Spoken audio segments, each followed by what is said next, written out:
Assalamualaikum warahmatullahi wabarakatuh. Bertemu lagi dengan saya.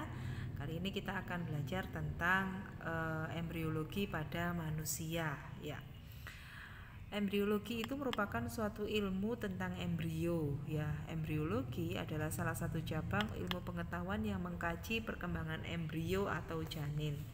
Ya, nah, ada dua fase utama pertumbuhan, yaitu prenatal dan postnatal. Kita tahu bahwa prenatal itu merupakan suatu kondisi di mana pertumbuhan sejak telur matang dan dibuahi sampai dengan lahir.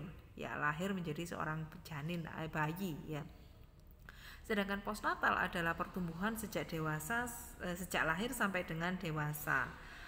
Teori embriologi itu ada beberapa. Yang pertama ada teori preformasi. Berbagai embrio yang sudah ada dalam telur telah terbentuk sempurna sebagai miniatur yang terkandung dalam biji. Teori ini diperkenalkan oleh Marcello Malpighi pada tahun 1628 sampai dengan 1694. Ada dua aliran kemudian tumbuh dari teori preformasi, yaitu aliran ovulisme dan aliran animalculisme.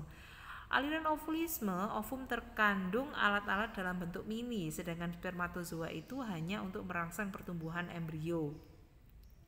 Tetapi apabila menurut aliran animalculisme, spermatozoon itu terkandung alat mini dan tubuh wanita hanyalah sebagai tempat untuk tumbuh, ya.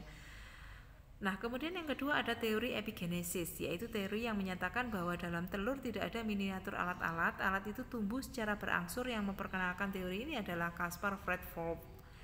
Ya, nah kemudian ada beberapa tahap pada tahap-tahap embrio, ya. Yang pertama adalah fase morula. Yang ini sudah kita pelajari dulu saat biologi, saat di SD, SMP, ya, SMA itu sudah ada, ya. Yang pertama adalah fase morula. Pada fase ini zigot mengalami pembelahan dimulai dari 1 menjadi 2, 2 menjadi 4, 4 menjadi 8, 8 menjadi 16 dan lain sebagainya, ya. Pembelahan ini terjadi pada bagian vertikal, kemudian dilanjutkan dengan bagian horizontal yang membelah secara aktif. Nah, kemudian setelah fase ini, fase morula ini, embrio terdiri dari 16 sampai 64 sel. Inilah yang disebut morula, ya. Dalam pertumbuhan selanjutnya morula akan menjadi blastula. Proses pembentukan morula menjadi blastula ini disebut blastulasi. Ini yang harus benar-benar diingat, ya. Jadi untuk morula ke blastula, proses menjadi blastula itu adalah dinamakan blastulasi, ya.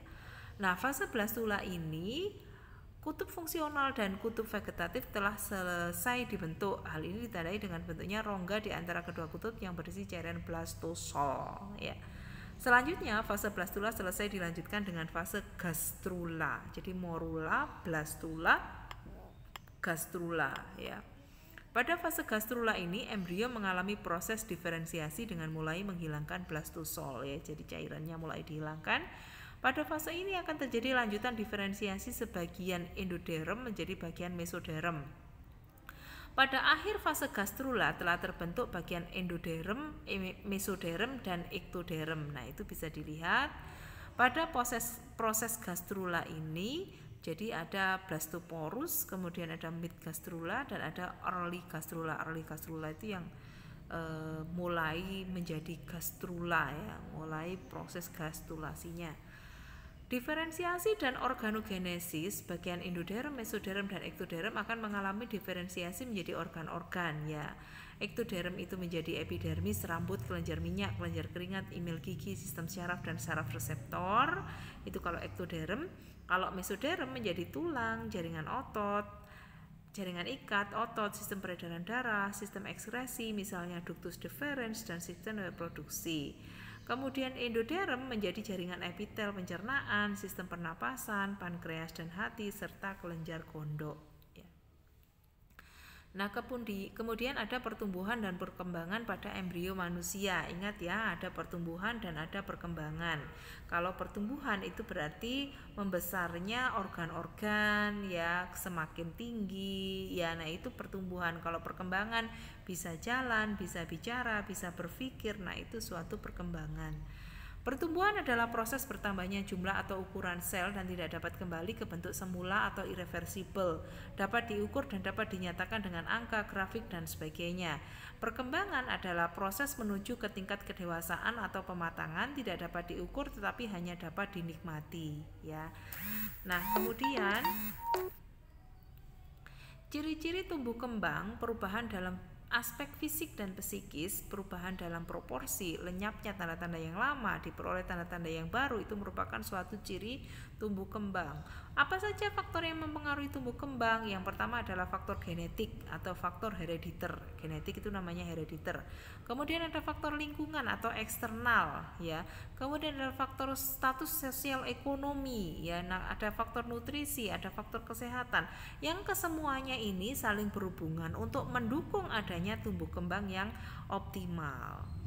Ada beberapa hal yang perlu kita lihat, yang perlu kita wajib kita ketahui dalam proses tumbuh kembang. Yang pertama adalah organ reproduksi manusia yang sudah kita pelajari dahulu, ya, organ reproduksi perempuan, organ reproduksi laki-laki, ya.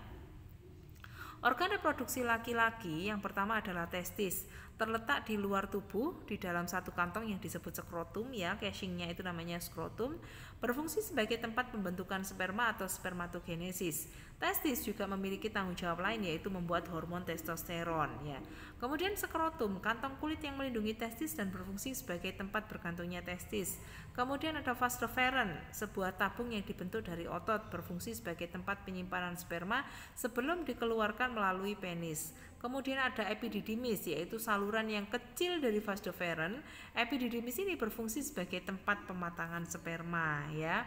Kemudian ada vesicula spinalis. Vesicula spinalis ini berfungsi sebagai penampung spermatozoa dari testis. Kemudian ada kelenjar prostat. Kelenjar prostat sebagai penghasil cairan basah untuk melindungi sperma dari gangguan luar, ya. Jadi sebelum laki-laki itu mengalami ejakulasi, saat dia sudah mengalami ereksi, dia akan kelenjar prostat akan mengeluarkan cairan basah untuk melindungi sperma dari asamnya pH di vagina, sehingga sperma itu tidak rusak. Uretra merupakan saluran sperma dari urin. Uretra ini berfungsi membawa sperma dari urin keluar tubuh. Penis dibagi menjadi dua, yaitu batang dan kepala penis. Pada bagian kepala terdapat kulit yang menutupi, disebut preputium, ya. Nah, ini merupakan proses spermatogenesis, ya. Spermatogenesis itu bagaimana sperma yang belum matang sehingga dia bisa menjadi sperma yang matang, ya. Kemudian alat reproduksi wanita, ada vulva. Vulva itu daerah yang menyelubungi vagina. Vulva terdiri atas mons pubis, labia, klitoris, daerah ujung luar vagina, dan saluran kemih. Nah, kemudian vagina adalah saluran yang elastis, panjangnya sekitar 8-10 cm, ya. Jadi ada lorong vagina. Setelah vulva itu ada lorong vagina, ya, yang lebarnya 8-10 cm dan berakhir pada rahim. Sebelum kita masuk ke rahim, ada serviks. Serviks disebut juga sebagai mulut rahim, ya. Serviks itu atau porsio disebut juga sebagai mulut rahim. Nah, setelah itu baru kita bertemu dengan rahim. Rahim disebut juga uterus, terdiri dari 3 lapisan. Ada parametrium, myometrium, dan endometrium. Yang paling dalam adalah lapisan endometrium, yaitu tempat menempelnya sel telur yang sudah dibuahi dan terdiri atas lapisan kelenjar yang berisi pembuluh darah, ya. Jadi di sana banyak sekali pembuluh darah yang berfungsi nanti apabila dia ditempeli oleh plasenta, maka pembuluh darah ini sebagai transfer makanan, oksigen, nutrisi, cairan dari ibu ke plasenta yang akan disalurkan kepada janin. Setelah endometrium ada myometrium, berfungsi sebagai mendorong bayi keluar pada saat proses persalinan, ya, atau fungsi dari proses kontraksi ini ada di myometrium. Dan selanjutnya ada parametrium, merupakan lapisan luar dan yang menghubungkan dengan rongga perut, ya. Nah, kemudian ada ovarium. Ovarium ini menghasilkan ovum atau sel telur. Kemudian setelah ovarium ada tuba falopi. Tuba falopi ini disebut juga dengan saluran telur. Saluran telur adalah sepasang saluran yang berada pada kanan dan kiri rahim sepanjang kurang lebih 10 cm.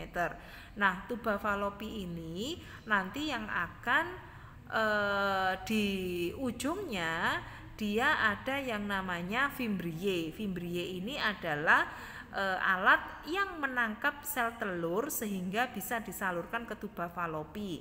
Nah, di tuba falopi ini juga dia akan sel telur akan bertemu dengan sperma yang akan menjadi zigot. Ya, nah di sini nanti akan terjadi pembuahan yang ada blastula, gastrula. Nah, di sini akan terjadi proses yang demikian di tuba falopi ya. Oke. Sementara itu saja dari saya. Nanti kita lanjutkan di pertemuan selanjutnya. Silakan dipelajari, dipahami ya, semoga bermanfaat. Saya akhiri sekian. Wassalamualaikum warahmatullahi wabarakatuh.